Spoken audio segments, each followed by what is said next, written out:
Meu nome é José Bonete, tenho 66 anos, né? E morador da localidade aqui de assentamento Marrecas, distrito de Faxinal de Boa Vista e município de Turva, né? E já a gente mora aqui um bom tempo, né? E vivo na agricultura e a gente tem, assim, a família basicamente criada aqui no sítio, né? Aqui é um projeto de assentamento, né? São 20 famílias assentadas. E derrubamos uma mata para fazer os plantios e, a certo tempo, a gente começou a virar o solo com tração animal, com maquinário, né? Implementos, e a gente deparou com os fragmentos. Fragmentos de cerâmica, ponta de lança, lâmina de machado, uma altitude de 940 metros de altitude, né?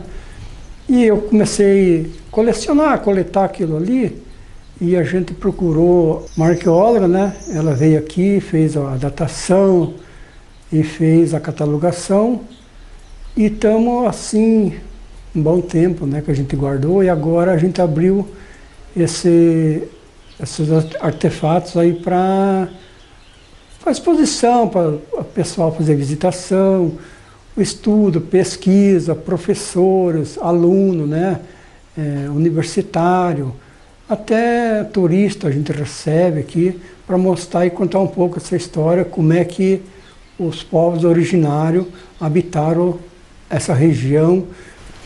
Então, com os estudos que foi feito, né, aqui tem 2 sítios arqueológicos, o Bonete 1 e o Bonete 2. No alto um e no baixo outro. Então, aonde eles habitavam, daí aqui tinha o olho d'água, a mina d'água, onde que eles pegavam a água, né? E o ladinho tinha o barro preto, que seria para confeccionar as cerâmicas, né? Os potes, né?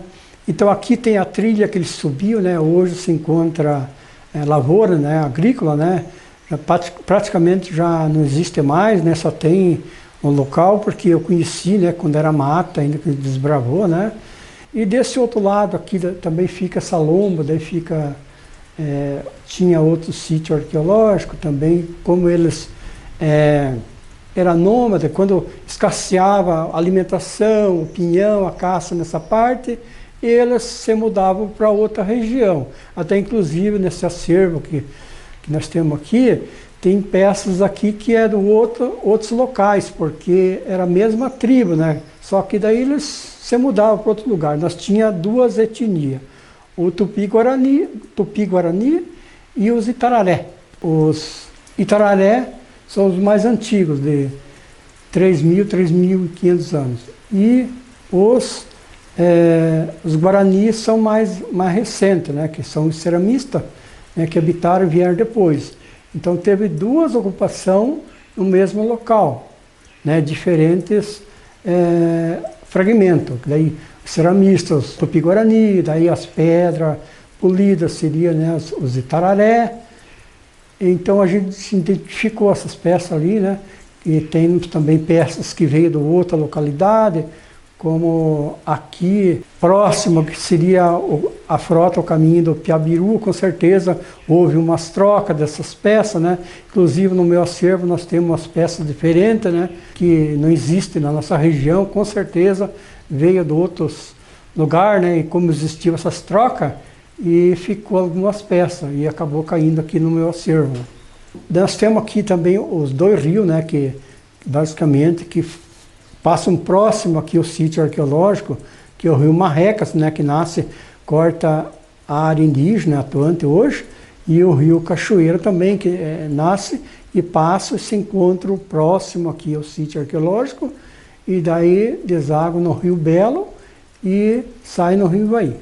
Então aqui nós temos desse lado o rio Marrecas e do outro lado nós temos o rio Cachoeira, que basicamente eles se encontram aí embaixo nessa canhada, sabe? Se forma ali o rio e deságua no rio Ivaí, que o rio Ivaí é um rio conhecido no Paraná, né? Então é um rio muito importante até para, antigamente, o povo originário navegava, né?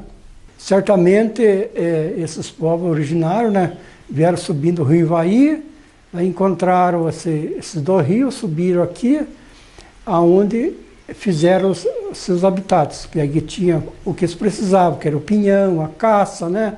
E aqui o rio Cachoeira, o rio Marrecas, não era navegável, mas eles usavam, né, tinha alguns caminhos para atravessar, deslocar, que hoje é ocupado, né, pelo agricultor, as famílias que moram aqui, né, que basicamente já modificou, né, já fizeram estrada, ponte, né, mas a gente está em estudo, pesquisou, né, algum val ali, e até alguma gravura, né, que teve em caverna também, né, que a gente pesquisou, estudou, que comprova que existiam esses povos aqui nessa região.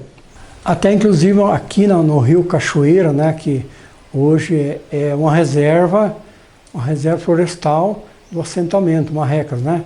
Então a gente pesquisou, existem umas cavernas, onde tem umas gravuras, né, nas rochas, né, tem umas gravuras e tem vestígio da pré-história. Desce uma pirambeira, muito difícil acesso, né, praticamente intacta nessas cavernas, esses desenhos rupestres, né? Desce, sobe e tem umas cavernas bastante conservadas, né? Então, para subir também é uma dificuldade, um acesso muito difícil de chegar, né? Mas tem umas pirambeiras altas, umas rochas, e o rio passa bem próximo às cavernas, né? Mas é um lugar muito, muito bom. Essas peças da arqueologia que está aqui, né? E mais essas cavernas, esse val, esses vales, esses rios, comprova, né, que no passado teve uns povos que habitaram essa região, né, que hoje, depois que veio a ocupação dos agricultores, família, né, se modificou bastante, né, mas ainda existe esses lugares preservados. Daí, desse alto também que nós estamos vendo aqui, ó, eles conseguiam enxergar o vale da Cachoeira, do Rio São Francisco, do Vale do Rio Ivaí, né? Então eles tinham assim, uma visão bem ampla, bem longitude, né? A visão deles para se comunicar com uma outra tribo, né? Nós temos uma mina d'água aqui em cima, né? Que está aqui no alto, até a gente se admira como que teve a ocupação aqui, mas tem aquela estratégia, né? Que eles moravam no alto, né? E tinha outros que moravam do outro local, eles se comunicavam, né, do alto no outro alto, né, para se comunicar. E daí porque ali tem água, tem o barro, né, o barro preto que eles usavam para cerâmica, né, e eles tinham também a transição deles na comunicação. Aqui próximo também com as minhas pesquisas, né, o meu estudo, existia moradia subterrânea, que hoje não existe mais, né? Com a agricultura que chegou aí, foi destruído. Daí uma ligava na outra, uma era próxima da outra, que tinha um túnel, né, que passava por baixo e ligava, duas moradias subterrâneas. Hoje não existe mais, porque a agricultura hoje destruiu basicamente uma boa porcentagem desses vestígios, né? Existe mais beira de rio, nos vales, nesses lugares de mata preservada, mas em si, os sítios, as moradias de antigamente no meio da mata, isso a gente se encontra quando se encontra fragmento de cerâmica, de pedra lascada, né? Então havia também diferentes habitações. Tinha a subterrânea, né? Que aqui na nossa região muito frio, e tinham eles cavocavam, né, lá uma vala, um buraco onde fazia o telhado com palha, né, para no inverno, né, se aquecer lá. Existia também essa moradia subterrânea, né. Nossa, mas ó, Viridiano, ali tinha um subterrâneo, uma ligava na outra. Sério? Tinha uma lá e outra cá, né, daí eles tinham um túnel por baixo, era ligada numa na outra. Eu acredito assim, Maurício, que naquela época era tipo uma passagem secreta, né? De repente o inimigo atacava alguma coisa e eles... Eu fui lá, Maurício, pesquisei, até catei esse cachimbo de cerâmica original, é de lá. E o meu original daqui está no Museu Paranaense. Ó, esse cachimbo original aqui, Maurício, ó, é lá desse subterrâneo. É o meu acervo, tem mais de 500 peças, né? É entre ponta de lança, lâmina de machado, mão de pilão, cachimbo de cerâmica, né?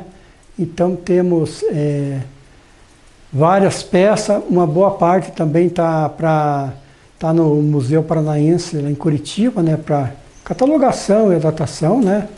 Está lá no museu e o restante está aqui no acervo. Aqui nós temos também umas peças de fazer fogo, umas peças de cortar, nós temos uns pilãozinhos de pedra, né?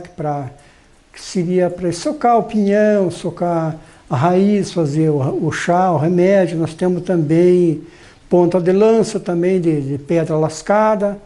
Nós temos o cachimbo de cerâmica, né, que é feito também. Vários tamanhos de machado, lâmina de machado. Vários tamanhos também de mão de pilão, né. Esse tipo de rocha que nós estamos vendo aqui agora, ela veio de outra localidade, sabe? Teve estudiosos que vieram pesquisar, né, e explicou para nós que essas rochas de outra localidade que veio, né, a base de troca, e ficaram aqui. Daí que nem essas peças aqui, ó, essas pedras não existem na nossa região. Eu encontrei aqui no meu sítio arqueológico, que isso aqui é uma prova, né, que eles andavam muitos quilômetros nessa região, né, e passavam por aqui, né. Daí ó, nós temos aqui a parte do trançado, plumagem, né, que a gente resgatou depois, né, a gente trouxe para mostrar, né, para valorizar mais o acervo, né, cestaria, a gente tem também um material que é feito, né, uma aula aqui sobre pintura, né, então a gente tem arco, flecha que foi trançado, que está aqui para estudo também, pesquisa. Né? Porque esse acervo meu aqui, ele ficou vários anos guardado em caixa, né, embaixo do armário, lá atrás da porta, mas a gente não desistiu, porque isso aqui é um patrimônio, né, da humanidade, cultural, né? E eu sabia que isso aqui, um dia, cedo ou mais tarde, seria aproveitado, né? Então a gente tem isso aqui, foi com muita dificuldade que a gente conseguiu, né? A gente está preservando isso aqui.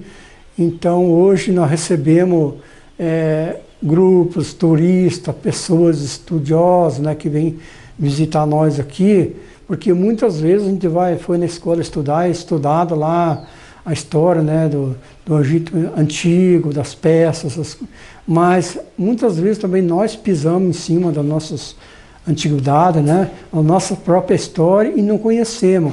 Mas com a abertura do turismo agora, essas pessoas que chegam nos visitar, fica mais fácil, né, deles entender também que nós aqui temos algo, temos uma história para contar também, né.